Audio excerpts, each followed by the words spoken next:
Hello, नमस्कार, वंदनकम, सत श्री अकाल। आप सभी का स्वागत है फिर से आपके अपने ही चैनल मैग्नेट ब्रेन्स में।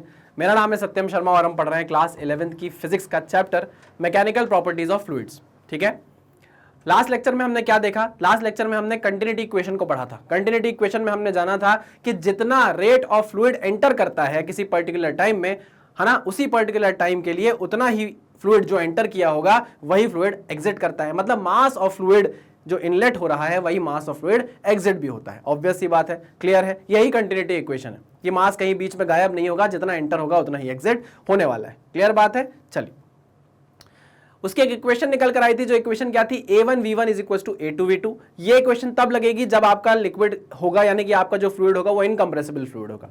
अगर आपका फ्लूइड कंप्रेसिबल है तो आपकी कंटिन्यूटी इक्वेशन क्या बन जाती है? ρ1 a1 v1 is equal to ρ2 a2 v2। ये मैंने आपको लास्ट लेक्चर में अच्छे से समझा दिया है। हमने जो लास्ट लेक्चर में पढ़ा उसी को आगे बढ़ाएंगे इस लेक्चर में, और हमको इस लेक्चर में बेसिकली डिस्कस करना है बर्नौलीज इक्वेशन को। तो बर्नौली इक्वेशन को डिस्कस करने से पहले कुछ बेसिक बातें हैं, जरा वो कर लेते हैं, उसके बाद हम बर्नौलीज इक्वेशन को पढ़ेंगे। तो भाई अभी तक हम क्या कर रहे थे? हमने फ्लोइंग फ्लूइड की बात चालू कर दी है, हमने डायनेमिक्स में एंटर कर गया है, हम डायनेमिक्स में एंटर कर गए हैं, हम फ्लोइंग फ्लूइड की बात करने लगे हैं।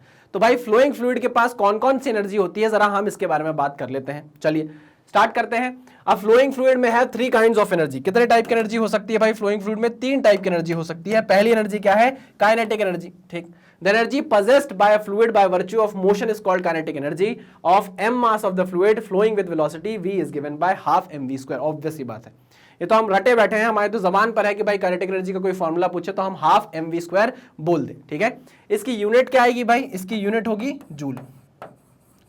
होगी कि नहीं होगी? बिल्कुल होगी। अगर मैं आपसे पूछूं, सुनो, kinetic energy per unit volume बता सकते हो क्या? सर ये होता क्या है kinetic energy per unit volume?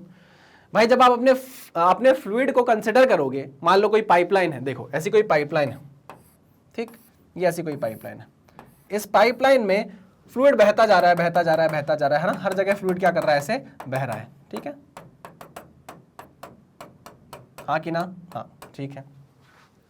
बह रहा है कि नहीं बह रहा है? बिल्कुल बह रहा है। लेकिन पर्टिकुलर किसी टी टाइम में मुझे एनालिसिस करनी थी, है ना। अब क्योंकि फ्लूइड लगातार बहता जा रहा है तो मेरे लिए इसको एनालाइज करना बड़ा मुश्किल है, तो मैंने क्या किया? एक स्क्रीनशॉट ले लिया। किसी टी टाइम में क्या किया? स्क्रीनशॉट ले लिया।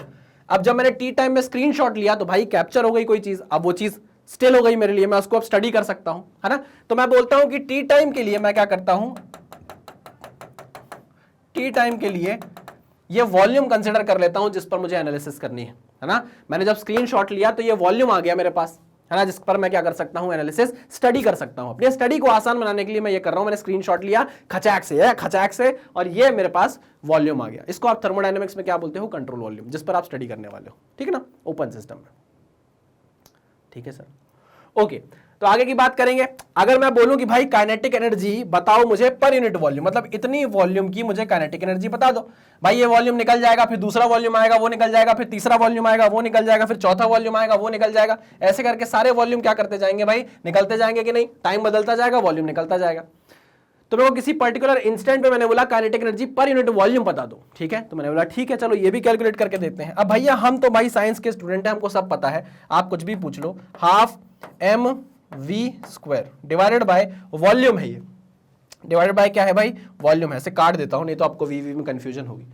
अच्छा, हम जानते हैं कि मास को कैसे लिखा जा सकता है ना। मास क्या है भाई? ये इसका मास होगा, इसका क्या होगा? कुछ मास होगा, और वो क्या होगा? डेंसिटी ऑफ लिक्विड या density of fluid into volume. ये जो वॉल्यूम आपने कंट्रोल लिया हुआ है, जो आपने वॉल्यूम स्क्रीनशॉट में कैप्चर किया था ना, ये वो वाला वॉल्यूम है। ठीक है, तो मास को हम लिख सकते हैं density into volume into V का स्क्वायर डिवाइडेड बाय वी। तो ये वी से वी क्या कर गया?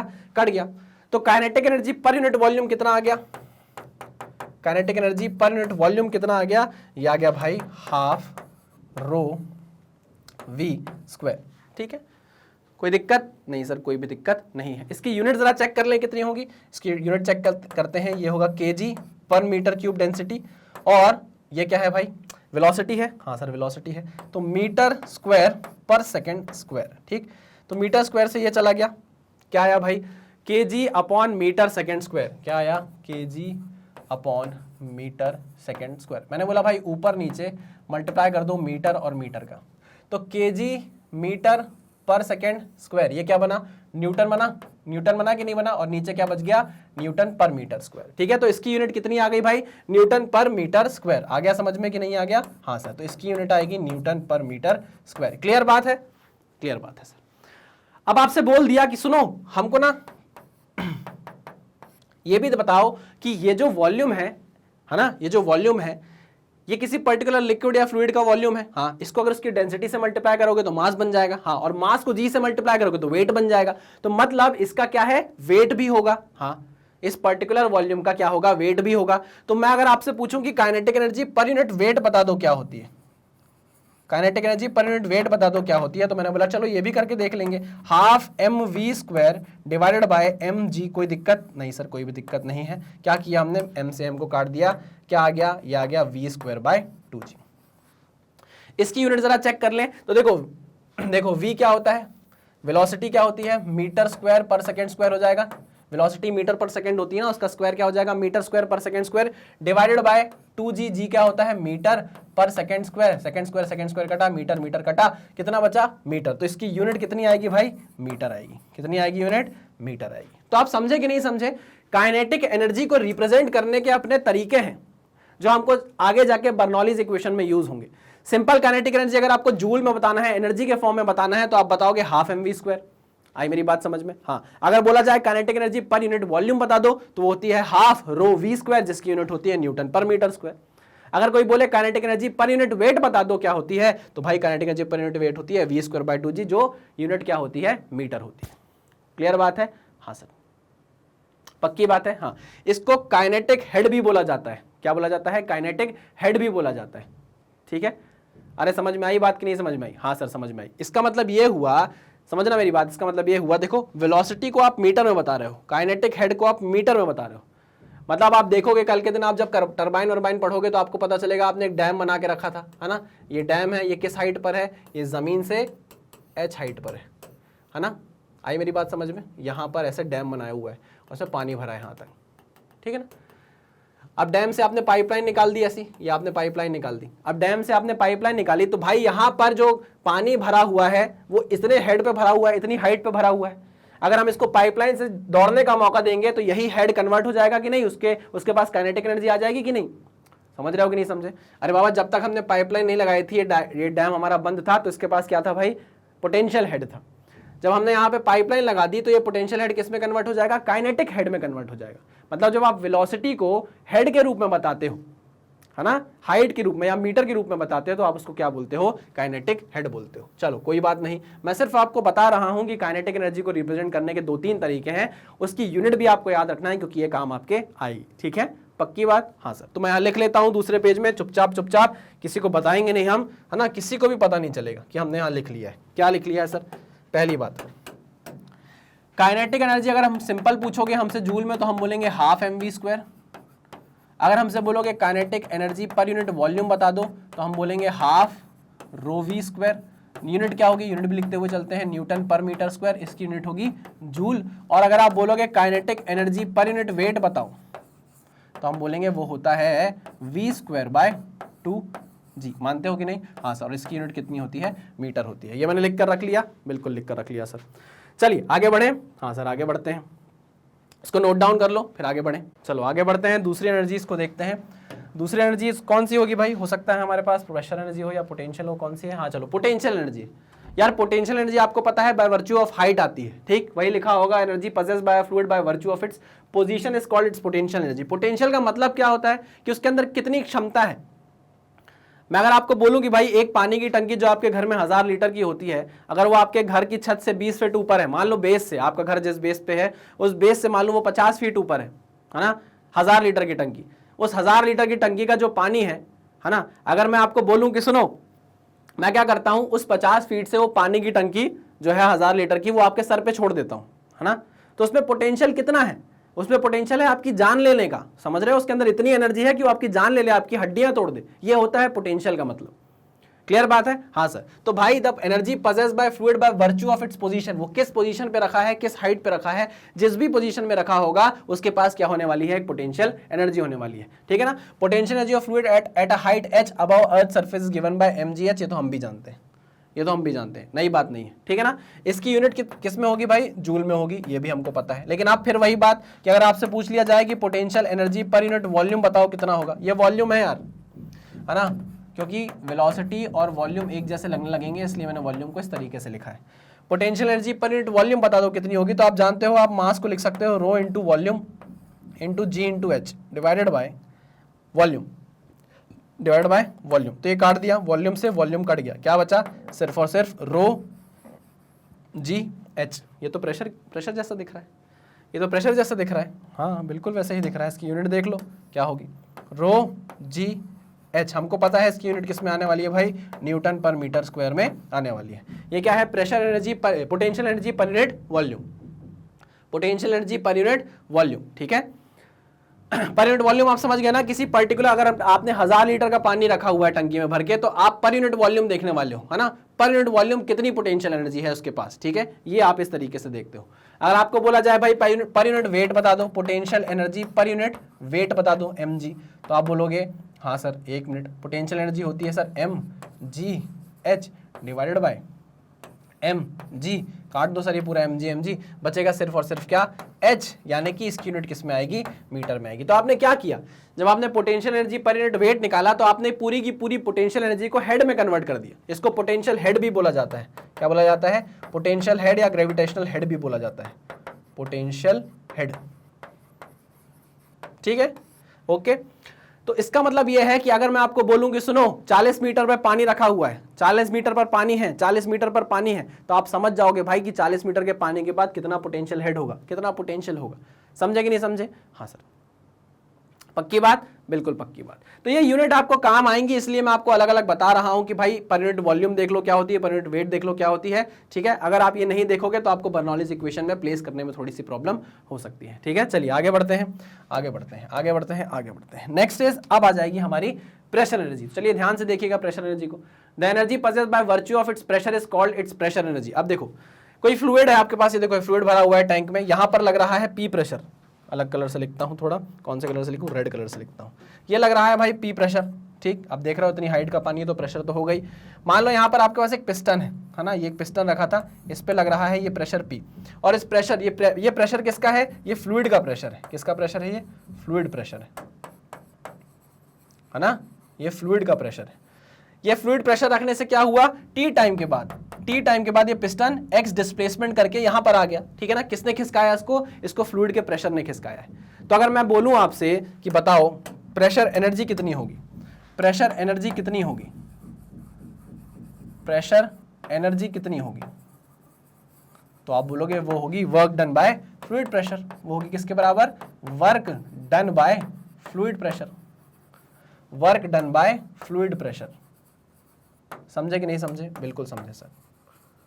Work done by fluid pressure होगी कि नहीं होगी, अरे हाँ ना भाई, ये फ्लूइड प्रेशर फोर्स बनाएगा इस पिस्टन पर, है ना। कैसे फोर्स बनाएगा, मान लो इस पिस्टन का एरिया क्या है भाई, ए है, समझे कि नहीं समझे, हाँ सर। तो हम जानते हैं कि अगर हमको work done by fluid pressure निकालना है तो वो होगा फोर्स इनटू डिस्प्लेसमेंट, और डिस्प्लेसमेंट हुआ है एक्स का, देख सकते हो आप। फोर्स कैसे निकालोगे आप, फोर्स कैसे बनाओगे, तो फोर्स बनेगा पी इंटू ए से, समझे कि नहीं समझे, हाँ सर, इंटू एक्स। अब ये पी ए इंटू एक्स क्या बनता है, ये बनता है पी इंटू वॉल्यूम, यहां का पूरा वॉल्यूम जो ये खिसका है। आई बात समझे कि नहीं, हाँ सर, आई बात समझ में। तो प्रेशर एनर्जी जो थी वो किसके बराबर निकल कर आई, पीवी के बराबर निकल कर आई। Pressure energy is nothing but, pressure energy is nothing but PV, है ना। इसको पता है क्या बोला जाता है, इसको बोला जाता है फ्लो वर्क, इसको बोला जाता है फ्लो वर्क, है ना। ये जो प्रेशर, फ्लूइड प्रेशर क्या कर रहा है, धकेल रहा है, इसको बोलते हैं कि फ्लो मेंटेन करने के लिए फ्लो वर्क किया है किसने, प्रेशर ने। आई बात समझ में, हाँ sir. This is pressure energy, this is pressure energy, दे देखो, दिस इज प्रेशर एनर्जी। अगर बोला जाए कि भाई इसकी यूनिट क्या होगी, अगेन इसकी यूनिट क्या होगी, लो देख लो भाई, न्यूटन पर मीटर स्क्वायर इंटू मीटर का क्यूब, ये कटा कितनी आ गई, जूल आ गई। तो प्रेशर एनर्जी की यूनिट कितनी आ गई भाई, पीवी की, जूल आ गई। लेकिन अगर आपसे बोले नहीं नहीं नहीं नहीं, हमेशा हमने जो किया है यहां भी हम वही करेंगे, क्या करेंगे, हम ये पूछ रहे हैं आपसे कि प्रेशर एनर्जी, ये मैं पीई नहीं लिख रहा, पीआरई लिख रहा हूं, ठीक है ना, समझ जाना प्रेशर एनर्जी है। आपसे पूछा जाए pressure energy per unit volume निकाल कर बताओ, तो आप बोलोगे pressure energy per unit volume, ये वॉल्यूम है भाई, है ना, इसको वॉल्यूम ऐसे लिख दे रहा हूं। Pressure energy per unit volume is this, समझे कि नहीं समझे? और ये किसके बराबर आएगा? प्रेशर के बराबर। यूनिट किसके बराबर आएगी? न्यूटन पर मीटर स्क्वायर, है ना। अब आप ध्यान से देखो कि भाई जब आप पर यूनिट वॉल्यूम यूनिट निकाल रहे हो, चाहे प्रेशर एनर्जी की निकालो, चाहे पोटेंशियल हेड निकालो, पोटेंशियल एनर्जी की निकालो, potential energy per unit volume निकालो, चाहे आप pressure energy per unit volume निकालो, चाहे आप kinetic energy per unit volume निकालो, आपके पास यूनिट देखो क्या आ रही है? न्यूटन पर मीटर स्क्वायर, है ना। पक्की बात है? हाँ सर। यहां पर potential energy per unit volume कितनी आई थी? Potential energy per unit volume कितनी आई थी? रो जी एच आई थी। इसकी भी तो यूनिट न्यूटन पर मीटर स्क्वायर थी, याद है कि नहीं है? अरे याद है कि नहीं है? हाँ सर। पोटेंशियल एनर्जी कितनी आई थी ये भी लिख कर रख लेता हूं ना मैं, जब हमने सब कुछ लिखा ही हुआ है। तो mg ये कितना था? mgh joule. और अगर आपसे पूछा जाए कि potential energy per unit wait बता दो कितना होगा, तो आपके पास तो निकल कर आया था कितना? आपके पास निकल कर आया था h, है ना। और इसकी यूनिट कितनी थी? मीटर थी। तो मैं आपको यही बता रहा हूं कि जब आप energy per unit volume, energy per unit volume, energy per unit volume निकाल रहे हो, तो आपके पास यूनिट आ रही है न्यूटन पर मीटर स्क्वायर की। ठीक है, पक्की बात है। Pressure energy per unit volume कितना है? पर यूनिट वॉल्यूम कितना है? वो तो खुद प्रेशर के बराबर है, न्यूटन पर मीटर स्क्वायर। समझे कि नहीं समझे? हाँ सर। आओ, अब आपने pressure energy per unit volume निकाल ली, ठीक है ना। और प्रेशर एनर्जी क्या होती है? प्रेशर एनर्जी क्या होती है भाई? तो प्रेशर एनर्जी होती है सीधे सीधे P इंटू वी, ठीक है ना। अब क्या बच रहा है? सिर्फ और सिर्फ बच रहा है pressure energy per unit wait, ठीक है ना। लाओ उसको भी कैलकुलेट कर लेते हैं इधर। तो pressure energy per unit weight कितना होगा? Pressure energy per unit weight कितना होगा? आइए देखते हैं। पी वी, है ना। Pressure energy is P V upon M G. तो एम को आप क्या लिख सकते हो? Rho into volume into G, है ना। वॉल्यूम से वॉल्यूम कट गया, क्या बचा? P upon rho G. हाँ कि ना? हाँ हाँ सर, क्लियर है, क्लियर है, क्लियर है। तो लो भाई, pressure energy per unit weight कितना आ गया? P अपॉन रो जी। अगर आप चाहो तो इसकी भी यूनिट चेक कर सकते हो कितनी होगी। तो भाई प्रेशर इज न्यूटन पर मीटर स्क्वायर, यहां चेक कर रहा हूं मैं। प्रेशर इज न्यूटन पर मीटर स्क्वायर, रो जी क्या है? केजी पर मीटर क्यूब, केजी पर मीटर क्यूब इंटू मीटर पर सेकेंड स्क्वायर, ठीक है ना। इसको आप सॉल्व करोगे तो आपको यूनिट मिलने वाली है न्यूटन पर मीटर स्क्वायर। सॉरी, इसको आप सॉल्व करोगे तो आपको यूनिट मिलने वाली है मीटर, ठीक है। सॉल्व करके देखिएगा, आपको यूनिट क्या मिलने वाली है? मीटर मिलने वाली है। तो यहां पर जो यूनिट आएगी वो मीटर की आएगी। तो आप देख लो भाई, आप देख लो, मैंने आपको हर टाइप की एनर्जी पर यूनिट वेट भी बताई है, पर यूनिट वॉल्यूम भी बताई है, पर यूनिट वॉल्यूम भी बताई है, पर यूनिट वेट भी बताई है, पर यूनिट वॉल्यूम बताई है, पर यूनिट वेट भी बताई है, ठीक है ना। चलिए, अब आपको कोई दिक्कत इसमें होनी नहीं चाहिए, मैंने आपको इसकी यूनिट्स भी बता दी हैं, टेंशन बिल्कुल नहीं लेना है, ठीक है ना। सर ये एनर्जी बताई क्यों है? अब आपको समझ में आएगा, क्योंकि अब हम एंटर करेंगे किसमें? बर्नौलीज इक्वेशन में, समझिएगा। चलिए आगे बढ़े। हाँ सर, आ जाओ। तो भाई बर्नौली साहब थे हमारे, क्या थे भाई? हमारे बर्नौली साहब थे। उन्होंने एक बहुत ही प्यारी इक्वेशन दी थी, बहुत ही प्यारी इक्वेशन दी थी, कुछ अजम्पशंस के साथ दी थी, ये भी याद रखना। इक्वेशन भी दी थी और कुछ अजम्पशंस के साथ दी थी, और अजम्पशन लगाने के बाद हमारे पास ये इक्वेशन आई थी, जो क्या बताती है अभी इस बारे में डिस्कस करेंगे। देखो, according to the principle the sum of the pressure energy, अब एनर्जी आ गई कि नहीं आ गई? इसलिए बताना जरूरी था। Sum of the pressure energy plus kinetic energy plus potential energy of an ideal fluid, ये लो भाई, ideal fluid flowing along a stream line is constant, flowing along a stream line is constant. लो, ये सब assumption हो गए कि नहीं हो गए? अब मुझे बताओ कि ये कौन सी एनर्जी है? सर ये pressure energy per unit volume है। ये देखो, ये देखो, pressure energy per unit volume ही तो P होती है ना। हाँ सर, ठीक है। ये क्या है? ये क्या है? रो वी स्क्वायर बाय 2, है ना। रो वी स्क्वायर बाय 2 क्या है? रो वी स्क्वायर बाय 2 कहीं है? रो वी स्क्वायर बाय 2 ये क्या होती है? Kinetic energy per unit volume. This is kinetic energy per unit volume. And what is this? This is potential energy per unit volume. समझे कि नहीं समझे? So this is Bernoulli equation जो आपने लिखी है, ये पर यूनिट वॉल्यूम पर है। किस पर है ये? पर यूनिट वॉल्यूम, इस पर बेस्ड है ना। अगर आपसे बोले कि नहीं पर यूनिट वॉल्यूम पे नहीं चाहिए, हमको हेड के बेसिस पे चाहिए, तो ये इक्वेशन कैसी बन जाती है? P by rho G plus V square by 2g plus h is equal to constant. ये पर यूनिट वेट पर है, यानी यहां पर सबकी यूनिट क्या है? मीटर है। और ऊपर सबकी यूनिट क्या है? यहां सबकी यूनिट क्या है? न्यूटन पर मीटर स्क्वायर, न्यूटन पर मीटर स्क्वायर, न्यूटन पर मीटर स्क्वायर। देख लो, आप चेक कर लो, यहां चेक कर लो, ये देखो, पर यूनिट वॉल्यूम में सबकी यूनिट न्यूटन पर मीटर स्क्वायर, न्यूटन पर मीटर स्क्वायर, न्यूटन पर मीटर स्क्वायर, और हेड में पर यूनिट वेट में मीटर मीटर मीटर, ठीक है। चलिए भाई, तो दो तरीके से आप क्या कर रहे हो? अपनी बर्नौलीज इक्वेशन को रिप्रेजेंट करते हो। दिस इज पर यूनिट वेट, पर यूनिट वेट, समझे नहीं समझे? बिल्कुल समझे। ये बात समझ में आ गई। अब इसका मतलब समझते हैं। देखो आइडियल फ्लूइड जैसे ही उसने बोला तो आपको उसने क्या क्या बोल दिया? आइडियल फ्लूइड क्या होता है भाई? नॉन विस्कस होता है। क्या होता है? नॉन विस्कस होता है ना। आइडियल फ्लूइड में आपको आइडियल फ्लूइड फ्लो भी बोलेगा। आइडियल फ्लूइड फ्लोइंग है ना, तो आइडियल फ्लूइड फ्लो में आपका फ्लो आपको बोलता है इररोटेशनल मानने को। क्या मानने को? इररोटेशनल मानने को। आई मेरी बात समझ में? हाँ सर। स्टेडी फ्लो बोलेगा। फ्लो कैसा बोलेगा कि फ्लो कैसा होना चाहिए? स्टेडी फ्लो होना चाहिए, है ना। स्टेडी फ्लो होना चाहिए, स्ट्रीम लाइन होना चाहिए, है ना। अलोंग अ स्ट्रीम लाइन, ये बोला है भाई, अलोंग अ स्ट्रीम लाइन। ये सारे के सारे क्या हैं? अजम्पशंस हैं। क्या है? ये सारे के सारे अजम्पशंस हैं, ठीक है ना। अब भाई जब अजम्पशन, अब ये बात समझना कि अच्छा एक चीज और, आइडियल फ्लूइड बोला है तो इनकम्प्रेसिबल, इनकम्प्रेसिबल और हो जाए यार, ये भूल गया था मैं, आई एम सॉरी, लेकिन आपको याद होगा, आप लोग स्मार्ट लोग हैं। इनकम्प्रेसिबल होना चाहिए आपका फ्लूइड। तो सर ये तो ज्यादातर लिक्विड के लिए ही होगी, ये जो बर्नौली इक्वेशन है तो सिर्फ और सिर्फ लिक्विड के लिए होगी, क्योंकि आपने इनकम्प्रेसिबल का कंस्टेंट डाल दिया है। देखो बर्नौली इक्वेशन कंप्रेसिबल यानी कि ऐसी फ्लूइड के लिए भी है जिनकी डेंसिटी चेंज हो जाती है, लेकिन हम उसको वहां लगाते हैं जहां डेंसिटी का बहुत ज्यादा वेरिएशन ना हो, है ना। मॉडिफिकेशन के भी हैं, बर्नौली इक्वेशन के मॉडिफिकेशंस भी हैं, बहुत सारे मॉडिफिकेशन आज के टाइम में हो चुके हैं, लेकिन अभी हमको उसको पढ़ना नहीं है, हम पुरानी ही बर्नौली इक्वेशन की बात कर रहे हैं। क्लियर बात है?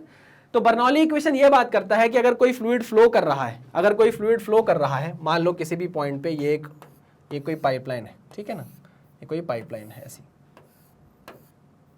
समझना मेरी बात को, ये कोई ऐसी पाइपलाइन है, ठीक है ना, ये यहाँ से इतनी हाइट पर है, समझिएगा, ये बेस है हमारा, ठीक है ना। ये है सेक्शन हमारा सेक्शन 1 और ये है हमारा सेक्शन 2, ठीक। सेक्शन 1 में मैं बोल सकता हूं कि प्रेशर, बोल रहा हूं कि प्रेशर कितना है? P1 है। यहाँ का एरिया कितना है? बोल दिया A1 है। जिस वेलोसिटी से यहाँ एंटर कर रहा है आपका फ्लूइड, आइडियल फ्लूइड, उसकी वेलोसिटी है V1, और इस पॉइंट की हाइट यहाँ से कितनी है? बोल दिया H1 है। तो ये आपको डेटा दे दिया, पूरा डेटा दे दिया, हाँ सर दे दिया। जब आप यहाँ पहुंचे तो आपको बोला गया सुनो यहाँ पर प्रेशर कितना है? यहाँ प्रेशर है P2, एरिया है सेक्शन का A2, वेलोसिटी जो है वो है V2, वेलोसिटी है V2, और यहाँ की इस पॉइंट की हाइट कितनी है भाई? यहाँ से डेटम से, तो हाइट है H2, ठीक है। तो आप देख रहे हो आपके पास प्रेशर एनर्जी निकालने का भी मौका है, आपके पास काइनेटिक एनर्जी निकालने का भी मौका है, आपके पास पोटेंशियल एनर्जी का भी निकालने का भी मौका है, क्योंकि आपके पास ये सारी वैल्यूज आपको गिवन है। बर्नौलीज इक्वेशन आपको ये बोलती है कि किसी पर्टिकुलर टाइम में, या मैं बोलूँ किस पर्टिकुलर लोकेशन में, इस पॉइंट पर जो ये टोटल एनर्जी होगी, प्रेशर एनर्जी, ये कौन सी एनर्जी है? काइनेटिक एनर्जी और पोटेंशियल एनर्जी, ये जो पॉइंट 1 पर होगी, इसका जो सम होगा वो सम बराबर होगा यहां पर जो पोटेंशियल एनर्जी है, यहां पर जो प्रेशर एनर्जी है, और यहां पर जो काइनेटिक एनर्जी है, उसके बराबर। हो सकता है यहां प्रेशर एनर्जी कम हो, काइनेटिक एनर्जी ज्यादा हो सकता है यहां प्रेशर एनर्जी ज्यादा हो, काइनेटिक एनर्जी कम हो, लेकिन प्रेशर एनर्जी, काइनेटिक एनर्जी और पोटेंशियल एनर्जी का सम क्या रहने वाला है? कांस्टेंट रहने वाला है। जो सम यहां होगा वही सम यहां होगा। Bernoulli's equation is all about conservation of energy. It is all about conservation of energy. मेरी बात समझे कि नहीं समझे? Conservation of energy. किसी भी पॉइंट, किसी भी दो पॉइंट पर अगर आप देखोगे तो जो पोटेंशियल एनर्जी, प्रेशर एनर्जी और काइनेटिक एनर्जी का सम है, वो दोनों पॉइंट में क्या होने वाला है? बराबर होने वाला है। क्लियर बात है? हाँ सर। तो ये बोला किसने हमको? ये बोला भाई बर्नौली साहब ने, ठीक, बर्नौली साहब ने बोला। अच्छा सर, ठीक है, बात करते हैं सर ये वाला जो ये वाला जो इक्वेशन है, ये क्या डिराइव होके आया है क्या कहीं से? हाँ बिल्कुल डिराइव होके आया है। तो सर हम डेरिवेशन करेंगे क्या? बिल्कुल करेंगे, बिल्कुल करेंगे। पहले इक्वेशन को समझेंगे फिर डिराइव करेंगे, क्योंकि डिराइव करने में आपको इतना दिमाग नहीं लगाना है, आपको इसको अप्लाई करने में दिमाग लगाना है, ठीक है। चलिए, इतनी बात आपको समझ में आ गई है? हाँ, तो हम आगे बढ़े, बिल्कुल आगे बढ़िए सर। अगर मान लो मैं आपसे ये बोलूं कि आपके पास कोई पाइपलाइन है, दिमाग से थोड़ा यूज करना दिमाग का, ये कोई पाइपलाइन है, ठीक, ये पाइपलाइन है ना, ये इस पर्टिकुलर, मान लो इस पर्टिकुलर डेटम से ये इतनी ऊपर है, ठीक है। हाँ सर, अगर मैं बोलूं इसके अंदर फ्लूइड फ्लो कर रहा है, क्या कर रहा है? फ्लूइड फ्लो कर रहा है, इट इज फ्लोइंग, यहां एरो बना देता हूं, इट इज फ्लोइंग फ्लूइड है भाई, है ना। अगर मैं आपसे पूछूं कि बताओ यहाँ प्रेशर कितना है, तो आप बोलोगे सर P1 प्रेशर है ना। हाँ सर, यहाँ कितना बोलोगे? सर यहाँ बोलोगे P2 प्रेशर है, ऐसा आपको बोल दिया गया। समझना मेरी बात बहुत ध्यान से। यहां प्रेशर P1 है, यहां प्रेशर P2 है, ठीक। यहां पर वेलोसिटी मान ली हमने V1 है, यहां वेलोसिटी हमने मान ली कितनी है, V2 है। समझे कि नहीं समझे? हाँ सर समझे। यहां पर देखो हाइट बराबर है दोनों ही केस में, यहां पर पॉइंट जो है दोनों की हाइट क्या है, H और H है। समझे कि नहीं समझे? क्लियर है? आपसे अगर पूछा जाता कि बताओ यहां पर प्रेशर कितना है, तो आप बोल देते रो जी H, तब बोलते जब ये फ्लूइड क्या होता, स्टैटिक कंडीशन में होता। अभी लेकिन ये फ्लूइड क्या है, फ्लोइंग कंडीशन में है, तो आप सिर्फ P is equal to rho G H नहीं बोल सकते। मेरी बात समझे कि नहीं समझे? हाँ सर समझे। ठीक है सर, हमको कुछ भी नहीं करना है, हमको हमेशा एक पॉइंट लेना है और दूसरा पॉइंट लेना है और उनके बीच में क्या अप्लाई करनी है, बर्नौलीज इक्वेशन अप्लाई करनी है। कैसे करनी है अभी आगे जाके आपको सिखा दूंगा, ठीक है। हाँ सर चलो आगे बढ़ते हैं, काम की बात करते हैं और आगे चल के। क्या हालचाल है, पहले सब समझ में आ रहा है कि नहीं? पढ़ाई वढ़ाई चल रही है नहीं चल रही? थोड़ा बहुत पढ़ाई करते रहो यार, है ना, ऐसा मत करो। देखो थोड़ी बहुत पढ़ाई, थोड़ी अगर आपसे ज्यादा पढ़ाई नहीं हो रही, आपका एम ज्यादा पढ़ाई का है और आपसे ज्यादा पढ़ाई नहीं हो रही है, तो ऐसा मत करो कि पढ़ाई बंद ही कर दो। क्या करो, थोड़ी सी पढ़ाई करो, फिर थोड़ी और ज्यादा पढ़ाई करो, है ना। अगर आप किसी पर्टिकुलर गोल को डिसाइड करते हो और गोल थोड़ा बड़ा है, तो आप अगर बड़े गोल की तरफ देखोगे तो आपको लगेगा यार ये तो बहुत ही ज्यादा कठिन है। तो आप क्या करो, उन बड़े गोल्स को छोटे छोटे गोल्स में तोड़ दो कि रोज मुझे आधा घंटा पढ़ना है, फिर धीरे धीरे करके रोज 1 घंटा पढ़ना है, फिर सर 1.5 घंटा पढ़ना है, फिर 2 घंटा पढ़ना है।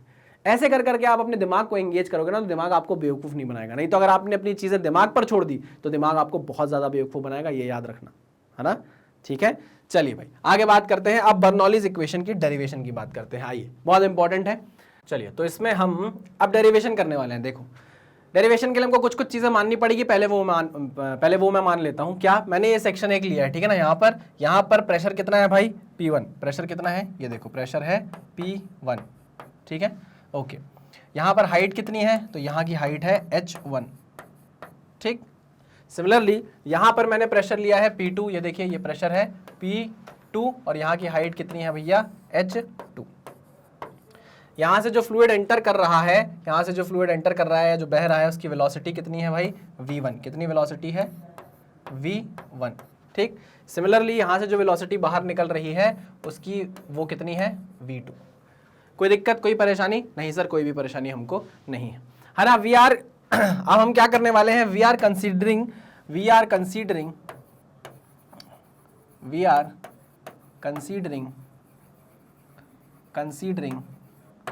फ्लूइड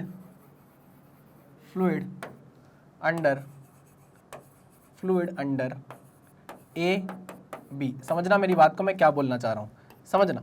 मैं क्या करने वाला हूं, मैं यहां पर कुछ एरिया या कुछ सेक्शन लेने वाला हूं जहां पर मैं अपना वॉल्यूम कंसिडर करूंगा। देखना जरा, मैंने कहां से कहां तक के लिया है, A से लेके B तक का। तो देखो आप, A कहां है, A है, और B कहां है, B है। तो हम जो फ्लूइड जिस पर हम स्टडी करने वाले हैं, जिस फ्लूइड पर हम स्टडी करने वाले हैं, वो फ्लूइड कहां से कहां तक है भाई, वो फ्लूइड है यहां से लेके यहां तक का फ्लूइड। आई मेरी बात समझ में? हाँ सर, ठीक है। यहां से लेके A से लेके B तक का फ्लूइड है जिस पर हमको स्टडी करनी है। आई बात समझ में? हाँ सर, चलो ठीक है। अब मैंने बोला आफ्टर टी टाइम, या मैं बोलूं आफ्टर डेल्टा टी टाइम, मैं बोलता हूं या मैं ऑब्जर्व करता हूं आफ्टर डेल्टा टी टाइम, आपका जो A था, आपका जो एलिमेंट था, या मैं बोलूं आपका जो सेक्शन था AB, वो खिसक कर क्या बन गया, A' B' बन गया। क्यों? क्योंकि भाई यहां पर फ्लूइड के पास वेलोसिटी है ना, तो भाई खिसकेगा, ऑब्वियस सी बात है। तो मैंने थोड़े टाइम के बाद देखा तो जो मेरा एलिमेंट था वो A, या मैं बोलूं जो मेरा सेक्शन था AB, वो खिसक कर क्या हो गया, A' B' हो गया। मानते हो इस बात को कि नहीं मानते हो? बिल्कुल मानते हैं सर। तो चलो, अब आपका जो सेक्शन हो गया वो ये हो गया जिस पर आपको एनालिसिस करनी है ना। थोड़ी देर बाद ये हो गया। चलो ठीक है, समझ गए। एक आपको येलो कलर से दिख रहा होगा वो है A' B, एक आपको रेड कलर से दिख रहा होगा वो है AB, ठीक है। हाँ सर, हमें क्या करना है, जो ये फ्लूइड मैं ले रहा हूं इस पर मुझे वर्क एनर्जी थ्योरम लगानी है। क्या लगानी है? वर्क एनर्जी थ्योरम लगानी है, ठीक है ना। दिमाग में पता है ना क्या है, दिमाग में हमारे हैं, हमको बर्नौली इक्वेशन तक पहुंचना है। इक्वेशन हमको पहले से पता है, वहां तक हमें पहुंचना है। तो चलिए मैं इस पर क्या लगा देता हूं, वर्क एनर्जी थ्योरम लगा देता हूं। ठीक, वर्क एनर्जी थ्योरम लगाते हैं। वर्क एनर्जी अच्छा, वर्क एनर्जी थ्योरम में कहीं पोटेंशियल एनर्जी की टर्म होती है? नहीं सर, वर्क एनर्जी थ्योरम लगा रहे हैं हम, ठीक, ओके। किस में लगा रहे हैं? हम लगा रहे हैं AB में, ठीक है। चलो तो लगाते हैं। हम ये देख रहे हैं कि भाई यहां पर जो फ्लूइड है वो प्रेशर लगा रहा है P1 का, तो भाई फोर्स भी बनाएगा वो। अगर एरिया A1 है तो यहाँ का एरिया अगर मैं आपको बोल दूं A1 है तो, और यहाँ का एरिया अगर मैं आपको बोल दूं A2 है तो कोई प्रॉब्लम नहीं सर। तो ये प्रेशर फोर्स भी बनाएगा, है ना। और ये फोर्स जब इस एलिमेंट पे लगेगा या मैं बोलूं फ्लूइड पे लगेगा तो फ्लूइड आगे की तरफ मूव करेगा, करेगा कि नहीं करेगा, बिल्कुल करेगा, ठीक है ना। तो अगर मैं बोलूं ये प्रेशर फोर्स बनाएगा, ठीक है, और वो फोर्स जब इस फ्लूइड पे लगेगा तो ये क्या करेगा भाई, आगे की तरफ खिसकेगा, खिसकेगा कि नहीं खिसकेगा, बिल्कुल खिसकेगा। इतनी बात आपको क्लियर है? हाँ सर हमको क्लियर है। तो यहां पर अगर मैं देखूं ध्यान से तो मैं ये देखता हूं कि यहां पर वर्क कौन कर रहा है, एक्चुअल में वर्क यहां तो फ्लूइड ही कर रहा है, फ्लूइड ही तो प्रेशर लगा रहे हैं, फ्लूइड का तो प्रेशर है, और फ्लूइड के प्रेशर से ही क्या हो रहा है, मूवमेंट लगातार फ्लो बना हुआ है। मान रहे हो मेरी बात की नहीं? हाँ सर। चलो, तो वर्क एनर्जी थ्योरम हमको क्या बताती है, पहले हम ये देखते हैं। Work done by all forces, work done by all forces is equals to change in kinetic energy. ये बात मानते हो कि नहीं मानते? हाँ सर। तो अभी हम जो वर्क डन निकालने वाले हैं वो निकालने वाले हैं work done due to fluid pressure. चलो निकालूं, इसको क्लियर करूं क्या? हमको यही सॉल्व करना है भाई, नहीं तो ये जगह बदल जाएगी तो हमको बड़ी दिक्कत होगी, है ना। चलिए, तो work done by all forces को हटा देता हूं। चलिए आइए आइए आइए आइए यहां मैं लिख रहा हूं work done by all forces, थोड़ा छोटा छोटा लिख देता हूं ताकि ज्यादा चीजें कर पाए हम, is equals to change in kinetic energy. आओ पहला फोर्स हम देखते हैं, या हम बोले पहला वर्क डन हम देखते हैं, और वो क्या है, work done by fluid pressure. Work done by fluid pressure, fluid pressure जिसको हम क्या बोलते हैं, फ्लो वर्क बोलते हैं। क्या बोलते हैं भैया? फ्लो वर्क बोलते हैं। आ जाओ, work done by fluid pressure, जरा ध्यान से देखेंगे। यहां पर जो वर्क डन हो रहा है वो किसके कारण हो रहा है, इस P1 प्रेशर के कारण हो रहा है, जो क्या बनाएगा, फोर्स बनाएगा। हाँ कि ना? हाँ सर। एक प्रेशर P2 भी तो है इधर। हाँ यार, एक प्रेशर P2 भी तो है, तो वो भी वर्क डन करेगा, बिल्कुल वर्क डन होगा। तो ध्यान से सुनना, ध्यान से सुनना। एक बार वर्क हो रहा है इस A पॉइंट को A डैश तक लाने के लिए, एक बार वर्क हो रहा है इस P1 प्रेशर के द्वारा इस A पॉइंट को A डैश तक लाने के लिए। यानी कि मान लो यहां फ्लूइड का ये लेयर है, फ्लूइड की लेयर है, इस फ्लूइड की लेयर को A से आपको कहां तक लाना है, A डैश तक लाना है। आई मेरी बात समझ में? हाँ सर, ठीक है। तो यार यहां पर जो वर्क हो रहा है वो आप क्लियर कर सकते हो, आराम से निकाल सकते हो। हाँ सर। तो मैं ये बोल रहा हूं work done by fluid pressure is equals to, एक तो वर्क डन होगा A को A डैश तक लाने के लिए, ठीक है, प्लस दूसरा वर्क डन होगा। अब आप देखो ये P2 प्रेशर है, ये P2 प्रेशर है, ठीक है ना। मान लो यहां से जब पानी आगे खिसकेगा, यहां से जब फ्लूइड आगे खिसकेगा, यहां से जब लिक्विड आगे खिसकेगा, तो यहां से भी आगे खिसकेगा। ये तो आप जानते हो, बिल्कुल कंटिन्यूटी बनी रहेगी। अरे हाँ कि ना, कंटिन्यूटी इक्वेशन तो पता ही है, कंटिन्यूटी बनी रहेगी। जी सर, ओके। ये लग रहा है P2 प्रेशर, ये लग रहा है इस डायरेक्शन में, लेकिन फिर भी डिस्प्लेसमेंट किस डायरेक्शन में हो रहा है, फिर भी डिस्प्लेसमेंट किस डायरेक्शन में हो रहा है, इस डायरेक्शन में हो रहा है। इसका मतलब ये है कि यहां पर जो वर्क डन होगा वो क्या होगा, नेगेटिव होगा, B से B डैश वाला।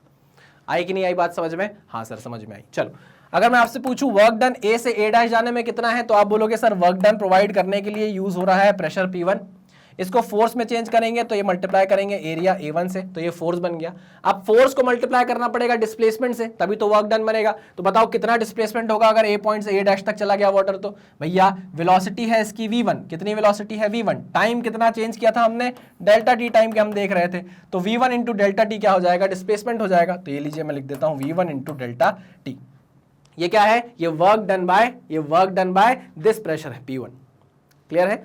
चलो अब देखते हैं माइनस क्यों लगा है, समझ गए कि नहीं? क्योंकि भाई जिस डायरेक्शन में फोर्स लग रहा है उसकी अपोजिट डायरेक्शन में डिस्प्लेसमेंट हो रहा है। तो चलो फोर्स बनाते हैं। तो P2 को अगर फोर्स बनाना है तो एरिया से मल्टीप्लाई करेंगे, P2 इंटू A2। अब चाहिए डिस्प्लेसमेंट, तो भाई डिस्प्लेसमेंट कितना हो रहा है, अगर B पॉइंट B डैश तक पहुंच रहा है, तो अगर वाटर यहां से यहां पहुंच रहा है, लिक्विड यहां से यहां पहुंच रहा है, तो कितना डिस्प्लेसमेंट कर रहा है, वहां सर वेलोसिटी है V2 और हम देख रहे हैं डेल्टा टी टाइम के लिए, तो इतना डिस्प्लेसमेंट होगा।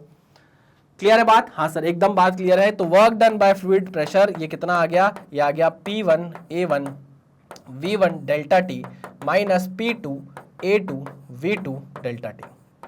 समझे कि नहीं समझे? बिल्कुल समझे सर, बिल्कुल समझे, बहुत अच्छे से समझे सर।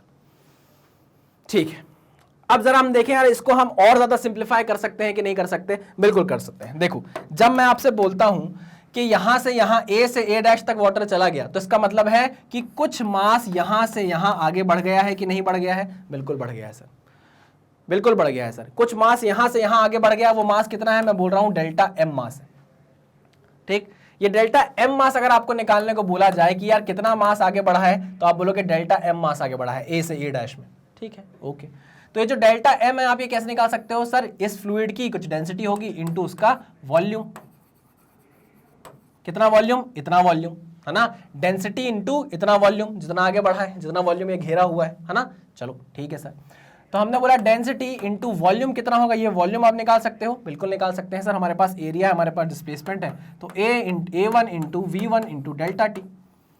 लेकिन सर ये जितना मास यहाँ खिसक रहा है उतना ही मास तो यहाँ भी खिसक रहा है, कंटिन्यूटी इक्वेशन, जितना इनलेट होगा उतना ही आउटलेट होगा, जितना इन होगा उतना ही एग्जिट होगा, हाँ कि ना। हाँ सर ठीक है, तो ये बात हम समझ गए सर कि यहाँ से जो मास जा रहा है वो भी यही होने वाला है, चाहे आप उसको रो A1 V1 डेल्टा टी लिखो या चाहे आप उसको रो A2 V2 डेल्टा टी लिखो। अरे आप तो जानते ही हो ना कंटिन्यूटी इक्वेशन से, A1 V1 is equal to A2 V2, हाँ कि ना। तो A1 V1 की जगह हम A2 V2 लिख सकते हैं। चलिए, तो मैंने आपसे ये बोला, ध्यान से सुनना इधर देखो, तो work done by fluid pressure क्या आने लगा, work done by fluid pressure is equals to, अब देखो P1 A1 V1 delta T, A1 V1 delta T को हम क्या लिख सकते हैं, डेल्टा M बाय रो लिख सकते हैं, बताओ मुझे।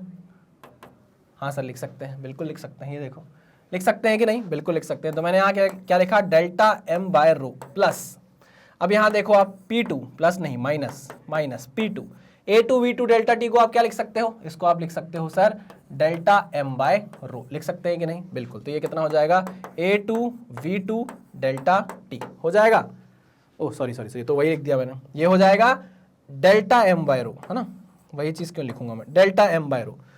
क्लियर बात है, हाँ सर एकदम क्लियर बात है। चलो, तो यहां पर हम देख रहे हैं कि भाई अगर हम कॉमन ले लें तो ये बन जाएगा work done by fluid pressure is, नीचे ही लिख देता हूं, work done by fluid pressure is delta M by rho bracket में P1 माइनस P2। ये work done by which force है, work done by fluid pressure है। क्लियर है कि नहीं, हाँ सर क्लियर है। तो यहां हम इसको लिख कर रख लेते हैं, ये लो भाई, इसको दूसरे पेज में लिख लूँ, हाँ सर लिख लो, इसको दूसरे पेज में लिख लो, याद रहे ताकि आपको याददाश्त में रहे आपकी। तो भैया लाल कलर का पेन चाहिए मुझे।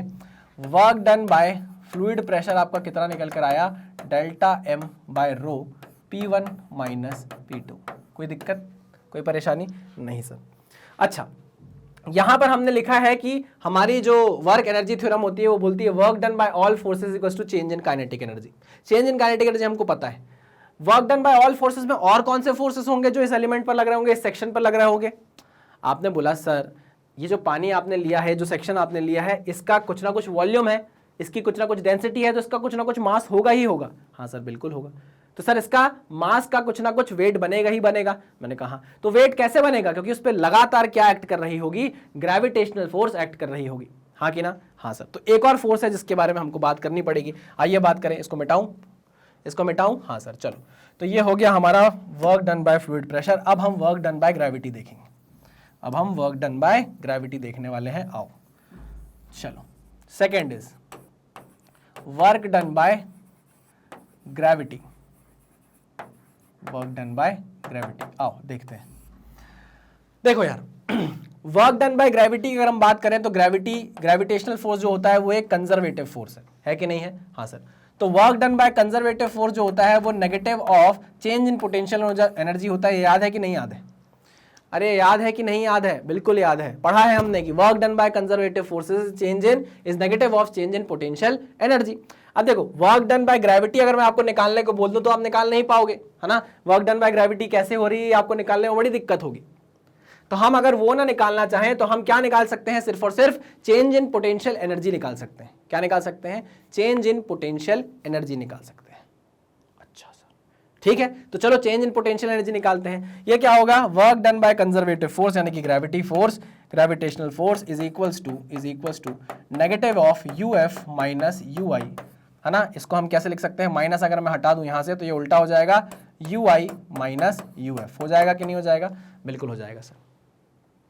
अब मैं अगर आपको बोलूं कि भाई ये ui कितना होगा, uf कितना होगा, तो आप ये मत बोल देना कि mgh1 mgh2। नहीं नहीं नहीं नहीं, हमको क्या देखना है भाई? हमको पूरे एलिमेंट की बात करनी है, हमको पूरे सेक्शन की बात करनी है। ये जो लेके a से b तक है और a' से b' तक है।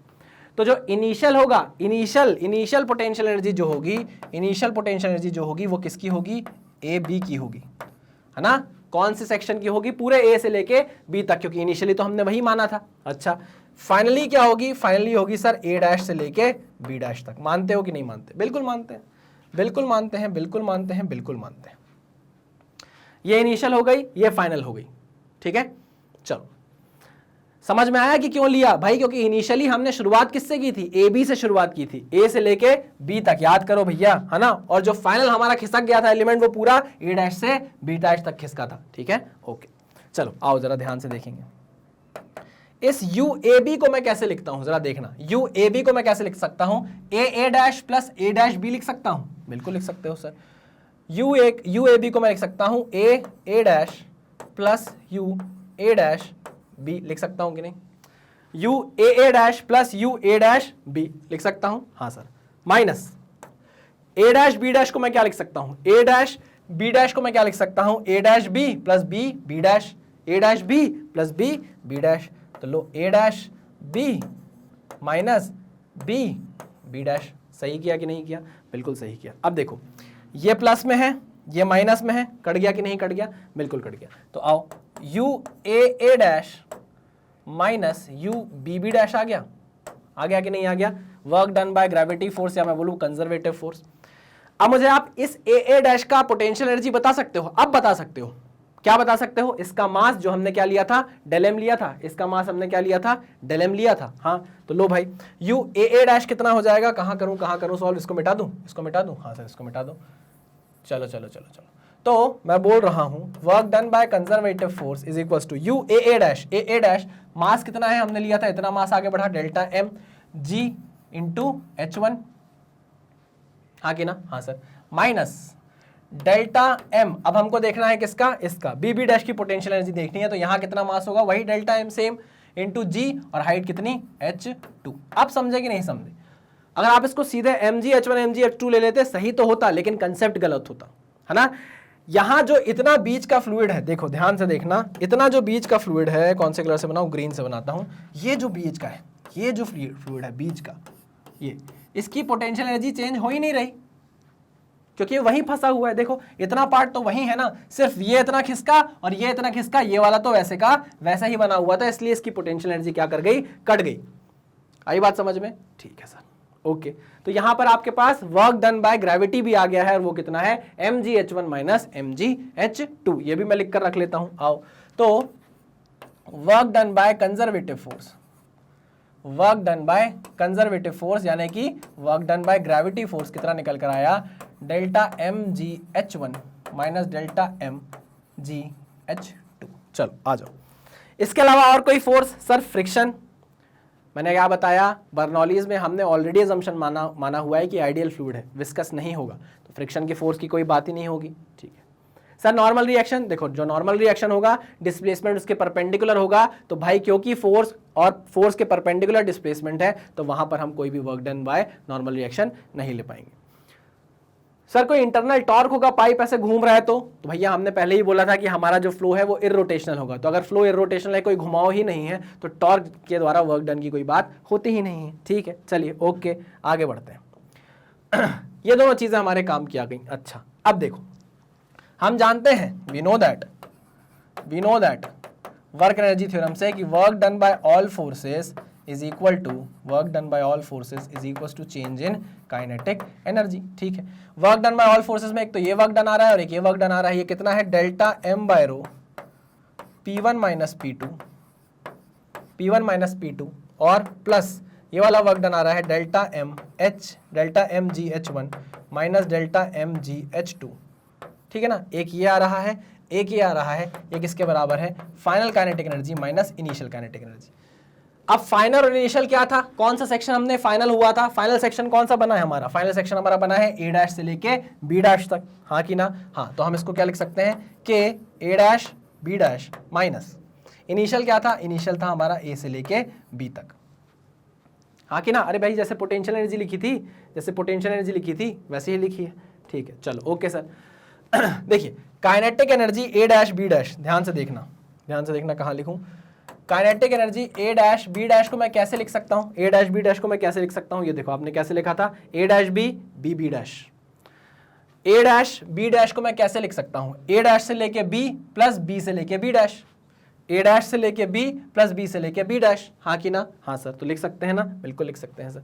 तो हम इसको लिखेंगे के ए डैश बी माइनस के बी से लेके बी डैश, ठीक है ना, ये हो गया के फाइनल, ये फाइनल था, माइनस के इनिशियल कितना होगा, इनिशियल कितना होगा, इनिशियली हमने क्या लिया था सेक्शन ए से लेके बी तक का, तो हम ए से लेके बी तक को कैसे तोड़ रहे थे, ए डैश बी, ए डैश बी, तो आओ इसको लिख रहे हैं हम ए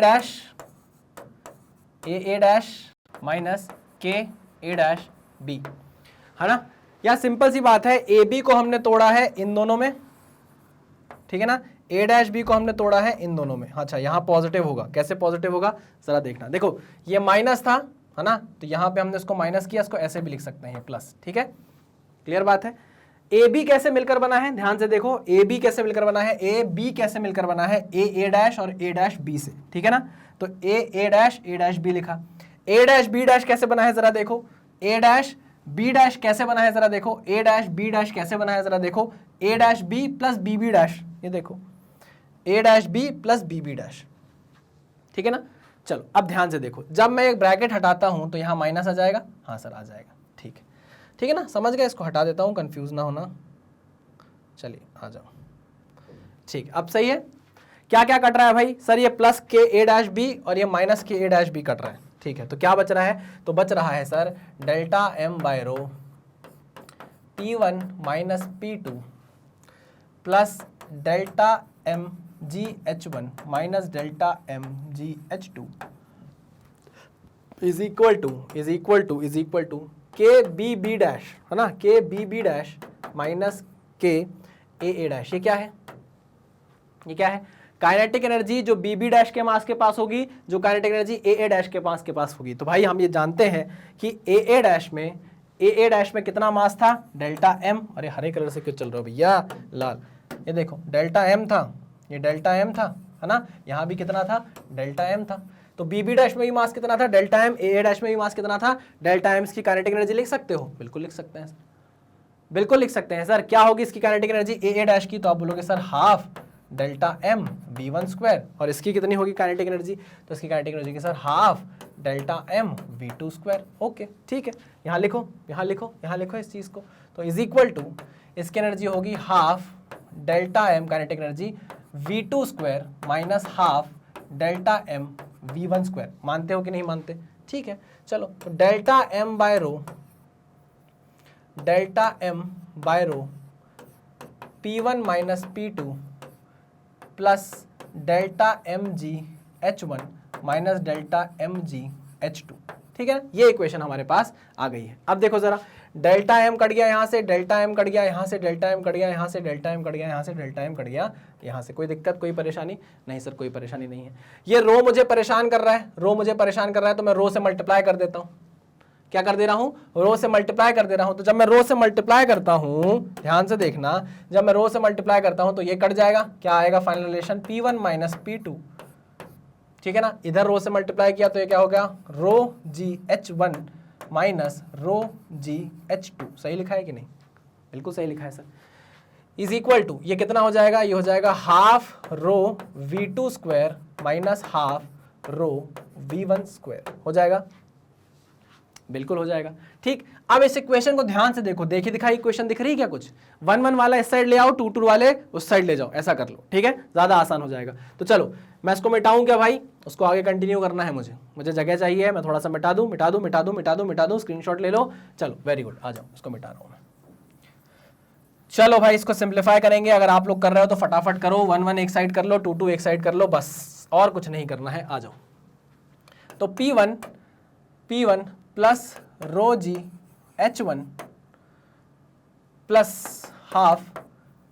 half rho V1 square is equals to P2 plus rho G H2 plus half rho V2 square. ये इक्वेशन कहीं देखी देखी सी लग रही है, बताओ मुझे, ये इक्वेशन कहीं देखी देखी सी लग रही है, बिल्कुल देखी देखी सी लग रही है सर, नहीं देखी देखी लग रही है, ये देखो, अभी देखो, ये देखो, ये इक्वेशन देखी देखी नहीं लग रही है, देखो P plus half rho V square plus rho G H is equal to constant. यही चीज तो हमने प्रूफ कर दी है, यही तो क्या है आपकी बर्नौली इक्वेशन है, यही आपकी बर्नौली इक्वेशन है। समझे नहीं समझे, हाँ सर, ये लो भाई प्रूफ हो गया। प्रूफ हो गई बर्नौली इक्वेशन। इसका प्रूफ इतना इंपॉर्टेंट नहीं है, लेकिन हाँ करवा दिया है मैंने क्या, ताकि आपको समझ में आ जाए कि ये वैल्यू कहां से होकर आती है। ठीक है, क्लियर बात, ध्वस्त कर दिया है। प्लीज इसको नोट डाउन कर लो, इसको नोट डाउन कर लो, बीच में जो मिटा दिया उसको भी नोट डाउन कर लेना भाई, कर लेना चाहिए था। चलिए इसको भी नोट डाउन आपने कर ही लिया होगा। मिटा दूं मैं? हाँ सर, सब मिटा दो, सब खत्म कर दो, सब एकदम खल्लास खत्म, फिनिश कर दो। लो भाई कर दिया। अरे ये क्या हो गया? ठीक है, चलिए भाई, तो ये है हमारा बर्नौली इक्वेशन। अब देखो बर्नौली इक्वेशन का यूज क्या है, जरा इसको समझते हैं। देखिए rho V square plus rho G H, ध्यान से सुनना क्या बोलना चाह रहा हूं। इसको हम दूसरे तरीके से भी लिख सकते हैं, P by rho G plus P one V one square by two G plus H one is equals to P two by rho G plus V two square by two G plus H2, है ना। ये per unit wait के हिसाब से लिखी है हमने Bernoulli equation. अब आप देखो, अगर मान लो आप जहां भी बर्नौली इक्वेशन लगा रहे हो, जिस भी दो पॉइंट के बीच में बर्नौली इक्वेशन लगा रहे हो, मान लो आपके पास कोई पाइप है इस तरीके का, देखो ध्यान से सुनना, ये इस तरीके का कोई पाइप है, ठीक ठीक, यहां pressure P1, area A1, velocity V1, है ना, ठीक है ना, और ये जमीन से इस हाइट पर है। आप देखोगे इस पॉइंट, इस सेक्शन और इस सेक्शन के बीच में हमने बर्नौली इक्वेशन लगाई है। दोनों ही जमीन से कितने ऊपर है? H1 हाइट ऊपर है। कितने ऊपर है भाई? दोनों ही जमीन से H1 हाइट ऊपर है। तो यहां पर अगर मैं बर्नौली इक्वेशन लगाऊं, ध्यान से सुनना, तो ऐसी ही बर्नौली इक्वेशन लगेगी, ऐसी, हाँ कि ना? ठीक है। अब आप देखो दोनों की हाइट सेम है, तो ये H1 H2 तो चले जाएंगे कि नहीं चले जाएंगे? बिल्कुल चले जाएंगे। तो आप देखोगे P1 by rho G plus V1 square by 2G plus P2 by rho G plus V2 square by 2G बचेगा। ठीक है, अब आप खुद जानते हो कंटिन्यूटी इक्वेशन से कि जहां का एरिया कम होता है, वहां वेलोसिटी क्या होती है? ज्यादा होती है। जानते हो कि नहीं जानते? हाँ सर। तो आप बोलोगे भाई कि जो वन पॉइंट है वहां वेलोसिटी ज्यादा है, जहां वन पॉइंट है वहां वेलोसिटी ज्यादा है। अब ये वैल्यू ज्यादा हो गई तो इसको कम होना पड़ेगा ताकि ये दोनों बैलेंस्ड रहे इक्वेशन, हाँ कि ना, दोनों साइड बैलेंस्ड रहे। समझे कि नहीं समझे? अगर आपने वेलोसिटी ज्यादा कर दी तो प्रेशर को क्या होना पड़ेगा? कम होना पड़ेगा, क्योंकि इनका सम क्या हो रहा है? इसके बराबर है। आई मेरी बात समझ में? इस एंड में देखोगे तो क्या है? वेलोसिटी कम है, तो इस एंड में प्रेशर क्या हो जाएगा? ज्यादा हो जाएगा। तो यहां से हमें यह बात भी पता चलती है, किससे? बर्नौली इक्वेशन से। क्लियर बात है? बहुत सारे एग्जाम्पल आपको बुक्स में पढ़ने को मिलेंगे कि भाई वो हट वाला एग्जाम्पल आपको डीसी पढ़ने में मिलेगा। क्या रहेगा? ऐसे हट बनी हुई है, हट में क्या होता है? हट के अंदर जैसे अगर तूफान आने वाला है तो है ना, झोपड़ा फट जाता है ना, एकदम से छप्पर फाड़ के हवा निकलती है बाहर। ऐसा क्यों होता है? क्योंकि भाई जो झोपड़ा है हमारा, ये देखो जो झोपड़ा होता है, अब झोपड़े के ऊपर से हवा बह रही है, ठीक है ना, इसकी वेलोसिटी बहुत ज्यादा है, वेलोसिटी ज्यादा है। अब अगर वेलोसिटी ज्यादा है तो प्रेशर क्या होना चाहिए? कम होगा। तो भाई इस हवा का प्रेशर क्या होने वाला है? कम होने वाला है। तो ऊपर से कम प्रेशर लग रहा है। अब मान लो यही हवा घर के अंदर घुस गई, जैसे ही घर के अंदर घुसी तो वेलोसिटी कम हो गई हवा की, और वेलोसिटी कम हुई हवा की, तो प्रेशर क्या हो जाएगा? ज्यादा हो जाएगा। तो छप्पर के अंदर से प्रेशर क्या हो जाता है? ज्यादा हो जाता है। छप्पर के बाहर जो प्रेशर लग रहा होता है वो प्रेशर कम होता है ना। तो जहां से प्रेशर ज्यादा है वहां से हवा बाहर निकलती है छप्पर फाड़ते हुए। ये सब बर्नौली इक्वेशन के क्या है भाई? एप्लीकेशन है। समझ सकते हो आप इससे। वैसा भी होता है, आपने सुना होगा कि भाई अगर कोई बहुत तेजी से चलती हुई ट्रेन आपके पास से निकल जाए तो आपको क्या लगता है? ऐसा सुना होगा ना आपने कि न्यूज आती थी कि भाई पैसेंजर ट्रेन के उसके प्लेटफॉर्म के एकदम एंड पे खड़ा था, बहुत पास खड़ा हुआ था, ट्रेन बहुत स्पीड से आई और ट्रेन ने आदमी को खींच लिया अपनी तरफ। ऐसा क्यों होता है? तो देखो जब ट्रेन आती है ना, ध्यान से समझना, जब ट्रेन आती है, मान लो यहाँ ट्रेन आने वाली है, ठीक है ना, इधर ट्रेन आने वाली है, इधर इंसान खड़ा है, ठीक। अब ये ट्रेन आने वाली है, आने से पहले यहां पर क्या है? एयर है। आने से पहले यहां पर क्या है? एयर है, ठीक। अब ट्रेन बहुत स्पीड से आई, बहुत हाई स्पीड से ट्रेन आई, उसने क्या किया? यहाँ की हवा को अलग कर दिया यहाँ की हवा को, है ना। अब यहाँ हवा गायब हो गई, यहाँ हवा खाली हो गई, ठीक है ना। यहाँ जो हवा थी उसको पता चला कि अरे भैया इधर जगह खाली हो गई है, इधर जगह क्या हो गई है? खाली हो गई है। तो ये हवा क्या करती है? तुरंत इस जगह को भरने के लिए तेजी से आती है, और आप उसके बीच में खड़े रहते हो, आप उसके रास्ते में खड़े रहते हो, तो आपको पीछे से धक्का लगता है और आप सीधे ट्रेन के नीचे। इसलिए बोलते हैं कि जब कोई ट्रेन बहुत स्पीड से आती है तो प्लेटफॉर्म से क्या रहना चाहिए? दूर रहना चाहिए, ठीक है ना। ये भी बर्नौली इक्वेशन है, ठीक है ना। यहाँ जब बहुत ज्यादा वेलोसिटी थी तो प्रेशर कम था, ठीक है ना। यहाँ वेलोसिटी कम थी तो प्रेशर ज्यादा था, ज्यादा प्रेशर कम प्रेशर, तो एयर आती है कम प्रेशर की तरफ और आपको धकेल देती है ट्रेन की तरफ। आई बात समझ में? चलो, तो ये सारी चीजें आपको बुक में पढ़ने को मिलेंगी, अभी हमको इससे ज्यादा और कुछ डिस्कशन करने की जरूरत नहीं है, ठीक है ना। ये है भाई आपका बर्नौलीज इक्वेशन। इस बर्नौली इक्वेशन में मैंने आपको क्या बताया, डिफरेंट टाइप की एनर्जी बताई, प्रेशर एनर्जी, ये क्या है हमारी काइनेटिक एनर्जी, और ये क्या है हमारी पोटेंशियल एनर्जी। ये सब क्या है, पर यूनिट वॉल्यूम में, सब बता चुका हूं कौन क्या होती है। हाँ सर बता चुके हो। क्वेश्चन कैसे आते हैं, क्वेश्चन बहुत सिंपल आते हैं। देखो ऐसा आपको एक पाइपलाइन दे दी जाएगी, ऐसी पाइप दे दी, ठीक है ना, ऐसी आपको पाइप दे दी, ये इस तरीके की है ना, और आपको डेटम से हाइट दे दी गई। क्या दे दी गई भाई, डेटम से मान लो हाइट दे दी गई, ये h1 हाइट है और ये डेटम से h2 हाइट है।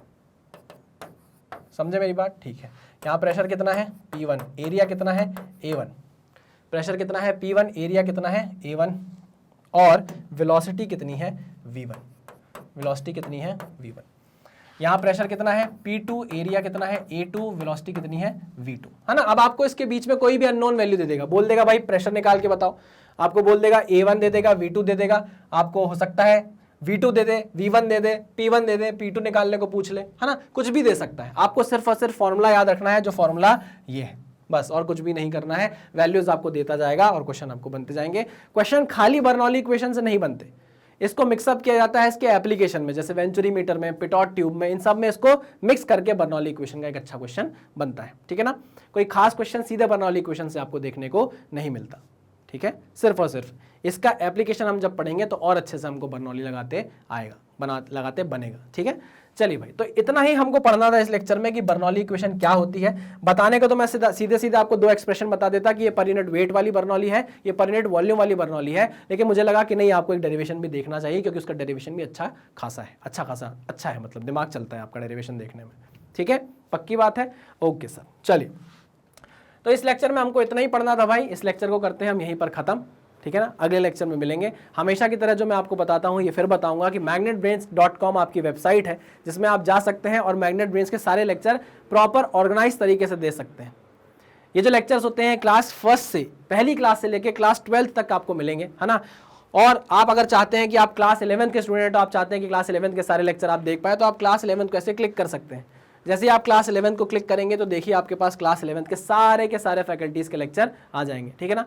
मान लीजिए आपका मन है कि आपको 11th फिजिक्स देखना है, तो आपने 11th फिजिक्स पर क्या किया, क्लिक किया। जैसे ही आपने 11th फिजिक्स पर क्लिक किया, देखिए फिजिक्स के सारे लेक्चर आपको अलाइंड मिले, एकदम एक के बाद एक।